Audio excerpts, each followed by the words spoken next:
Howdy, folks. I'm Zach Smith, the Pest Dude, and I get asked this question so much this time of year that I want to just do an explanation on lawn grubs. Or the other question is, what is tearing up my grass? Okay, so if your grass is being peeled back, tore up, pulled up, it's grubs. It's not the grubs doing the tearing, though. Wildlife is doing the tearing. Often it's skunks, raccoons, and then we'll get the lawn all packed up and stuff by birds.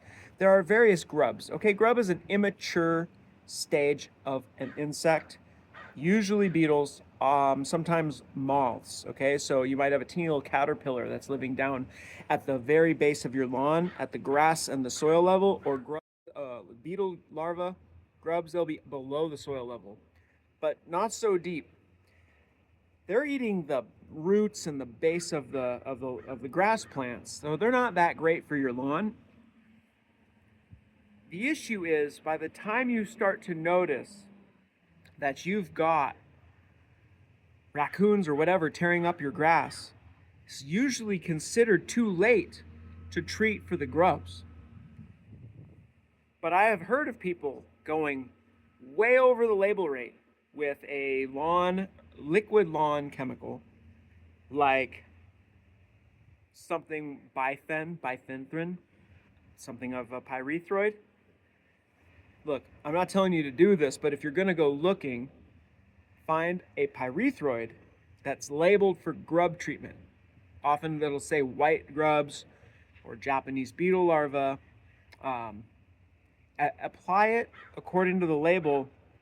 You have to get it down into the soil, several inches at least. That's going to be done with water, okay?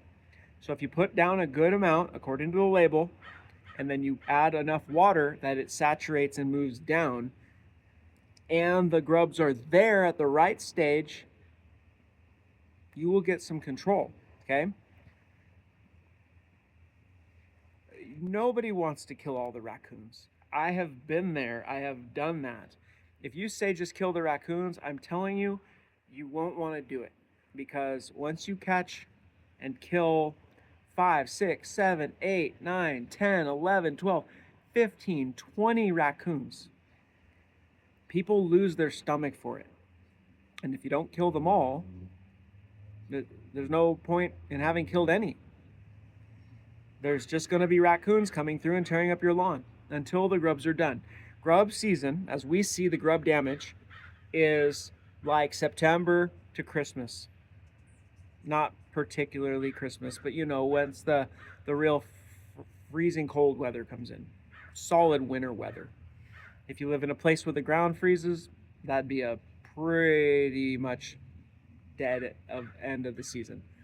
Out here on the West Coast, we have pretty mild winters, but these animals are going through a life cycle change, right? So if you're a grub and you're going to become a beetle, you're heading up to the surface. You're going to go into a molt or a pupal stage, and you're going to grow your beetle wings and drop your little grub body and adopt your beetle body and fly away, okay, to go make more babies, okay? That's pretty much that stage's only function, is to reproduce.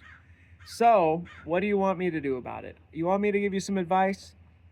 Treat your lawn for grubs with an approved product early and often.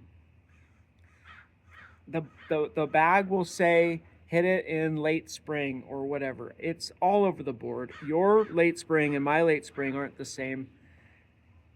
What I do, if I'm going to do it, is I'm going to hit them 3 times in the year. I'm going to hit it where I'm going to try to catch with a little bit of luck and timing and a little bit of a siege effort, hit them hard. I don't know where all the stages of all the different grubs are without digging up the soil and sifting through it all. So I think the problem when people have their grub control program fail is they didn't use enough product, or they were way too late, or they were too early. They generally didn't get enough in the soil. The chemical and the bug did not come together at the right time and the right quantity of chemical, right?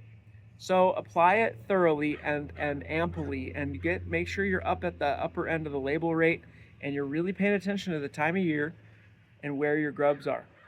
If you don't know where your grubs are and you're going to guess, you're going to need to make repeated applications.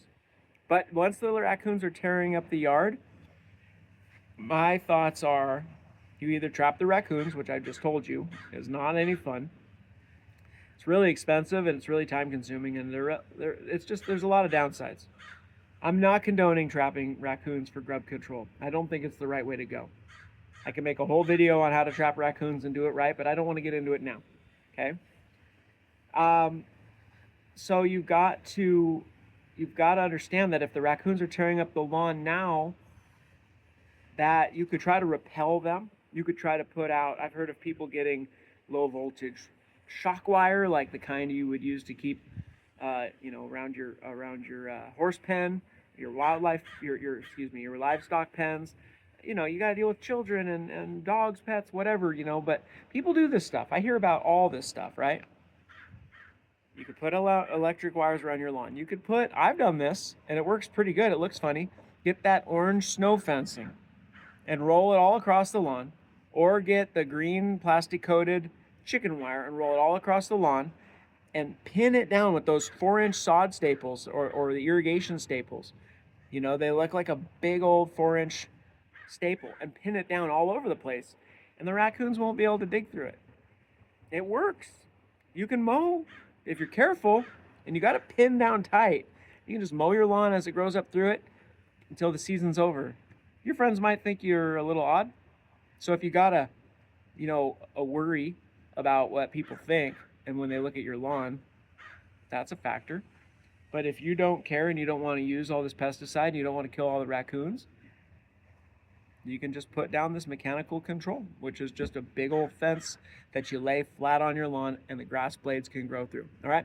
If I haven't mentioned a tip or trick that you like to use, I would love to hear about it. And leave a comment. And thanks for checking us out here at the Pest Dude. I'm just here to help out. I'm one pest professional. I'm not the answer to everything, but I've been doing this a while, and I've been talking to a lot of other pros for years about why certain pest treatments we do don't work. What did I do wrong? And I'm here to pass it on so you can do it yourself and save yourself some money, do it safely, or when you hire a professional, you will at least understand the lingo a little bit better so that you don't feel like you're getting the wool pulled over your eyes. All right. Thanks, folks. Zach Smith, Pest Dude, out.